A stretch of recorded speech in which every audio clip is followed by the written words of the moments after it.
લોકસભા 2024નું ત્રીજા તબક્કાનું મતદાન શરૂ થઈ ચૂક્યું હતું ત્યારે વહેલી સવારથી જ લોકો મતદાન કરવા માટે નીકળી પડ્યા હતા ત્યારે ભાવનગર લોકસભાના ઉમેદવાર સહિત અન્ય રાજકીય આગેવાનોએ પરિવાર સાથે મતદાન કર્યું હતું। ભાવનગર શહેરમાં આજ રોજ લોકસભાની ચૂંટણીનો મહાપર્વ ઉત્સવ ઉજવાઈ રહ્યો હતો ત્યારે તમામ લોકોએ મતદાન ફરજિયાત કરવું એ આપણી ફરજ છે ત્યારે ભાવનગર લોકસભાના ઉમેદવાર એવા નીમુબેન બામભણિયાએ પોતાના ઘરેથી પૂજાપાઠ કરી પરિવાર સાથે મતદાન કર્યું હતું અને તમામ ભાવેણા વાસીઓને મતદાન કરવા માટે અપીલ કરી હતી જ્યારે ભાવનગરના પશ્ચિમના ધારાસભ્ય જીતુભાઈ વાઘાણી દ્વારા પોતાના પરિવાર સાથે મતદાન કરી લોકશાહીના પર્વને ઉજવ્યો હતો ત્યારે ભાવનગર ગ્રામ્યના ધારાસભ્ય પુત્ર અને કોળી સમાજના મસીહા ગણાતા એવા દિવ્યેશભાઈ સોલંકી દ્વારા પણ મતદાન કરી આ લોકશાહીના પર્વને ઉજવ્યો હતો તેમજ ભાવનગર પૂર્વના ધારાસભ્ય સિજલબેન પંડ્યા દ્વારા પણ પોતાના પરિવાર સાથે મતદાન કરી તમામ લોકોને મતદાન કરવાની અપીલ કરવામાં આવી હતી જ્યારે ભાવનગર મહાનગરપાલિકાના કમિશનર એનવી ઉપાધ્યાય દ્વારા પણ પરિવાર સાથે મતદાન કરી લોકશાહીના પર્વની ઉજવણી કરી હતી જ્યારે ભાવનગરમાં વહેલી સવારથી જ લોકો મતદાન કરવા માટે નીકળી પડ્યા હતા ત્યારે પ્રથમ વખત મતદાન કરનાર યુવતીઓ દ્વારા મતદાન માટે ખૂબ ઉત્સાહ બતાવ્યો હતો જ્યારે આજ રોજ ભાવનગરમાં લોકસભાની ચૂંટણીને લઈ ભાવનગર વહીવટી તંત્ર દ્વારા પણ મતદાન કરવા આવતા નાગરિકો માટે ગરમીથી બચવા મંડપ સહિત પીવા માટે પાણીની વ્યવસ્થા તેમજ ઇમરજન્સી માટે મેડિકલ ટીમ પણ તૈનાત રાખવામાં આવી છે ત્યારે ભાવનગર કમિશનર દ્વારા સૌ કોઈ નગરજનો આ લોકશાહીના પર્વને ઉજવી દરેક નાગરિક મતદાન કરે તે માટે અપીલ કરવામાં આવી હતી। સમગ્ર કુટુંબ સાથે દક્ષિણામૂર્તિનું જે મતદાન મથક છે ત્યાં અમે કોઈ મતદાન કર્યું છે।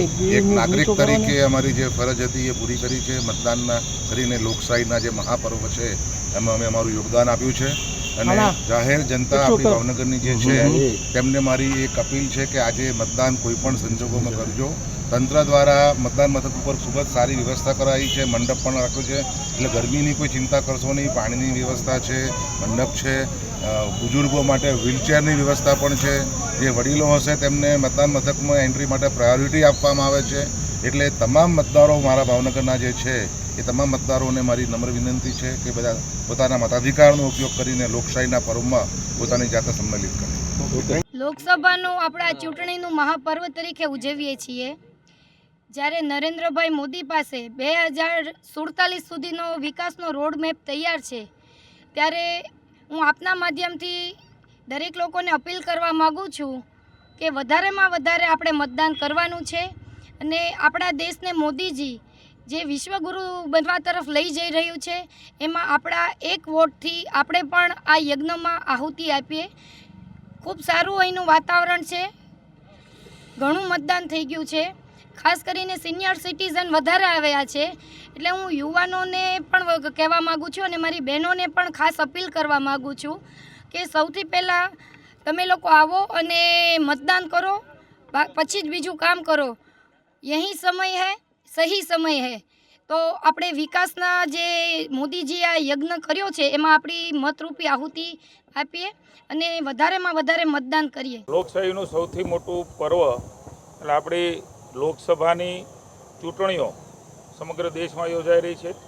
ત્રીજા તબક્કામાં આજે સમગ્ર ગુજરાતમાં ચૂંટણી યોજાઈ રહી છે। ભાવનગર બોટાદ લોકસભાની પણ ચૂંટણી યોજાઈ રહી છે અને મતદાતા તરીકે મેં અને મારા પરિવાર અને સોસાયટીના સૌ સ્વજનો પરિવારોએ મતદાન કર્યું છે।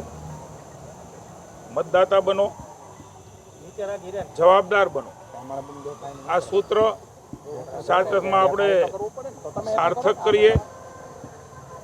દેશમાં મોદીજીના નેતૃત્વની અંદર 10 વર્ષમાં જે પ્રકારના કામો થયા છે, જે પ્રકારની સ્વીકૃતિ મળી છે, મેં બૂથમાં જોયું એની જગ્યાએથી પણ જે પ્રમાણે રિપોર્ટ મળી રહ્યા છે એ પ્રમાણે ભાવનગર બોટાદ લોકસભા હોય કે રાજ્યની અન્ય 24 લોકસભા હોય એ બધાની અંદર એક ઉત્સાહનું વાતાવરણ, માનનીય મોદીજીએ કરેલા કામો પ્રત્યેનો ભાવ એ મતદાતાનો બૂથ ઉપર દેખાઈ રહ્યો છે। હું સૌ ભાવનગર બોટાદ લોકસભાના લોકોને અપીલ કરું છું, મતદાતા બનીએ, જવાબદાર બનીએ, અવશ્ય મતદાન કરીએ। લોકશાહીના ઉત્સવને મતદાન કરીને આપણે ઉજવીએ। સમગ્ર ગુજરાતની જનતાને પણ આપણા માધ્યમથી અપીલ કરું છું, આવો સૌ સાથે મળીને ચોક્કસ મતદાન કરીએ, પરિવાર સાથે મતદાન કરીએ અને કરાવી અને આપ સૌને પણ આભાર માનું છું કે આપે પણ એક ચોથી જાગીર તરીકે જે જનજાગૃતિ કરી છે, જે વાતાવરણ બનાવ્યું છે, એ વાતાવરણના કારણે પણ વોટિંગ એ વધવાનું છે. ત્યારે એક શ્રેષ્ઠ ભારત બનાવવા માટે, સલામત અને સુરક્ષા માટે આપણે સૌ મતદાન કરીએ, મતદાતા બનીએ, જવાબદાર બનીએ. ભાવનગરની જનતા અને સમગ્ર ગુજરાતની જનતાને એટલી જ અપીલ કરી છે કે આપનો આ મત આ દેશના વિકાસનો મત છે, આ દેશની સુરક્ષાનો મત છે અને આપણા પ્રધાનમંત્રી શ્રી નરેન્દ્રભાઈ મોદીને ફરી ત્રીજી વાર આ દેશનું સોપાન સોંપવા માટે આપણે આપણું મતદાન જરૂર કરવું. અને ક્યાંય પણ મારા તમામ કાર્યકર્તાઓને, આગેવાનોને મારી નમ્ર અપીલ છે, ક્યાંય આપણા મતો બાકી ન રહી જાય, વધુમાં વધુ લોકો આ મતદાનમાં જોડાય.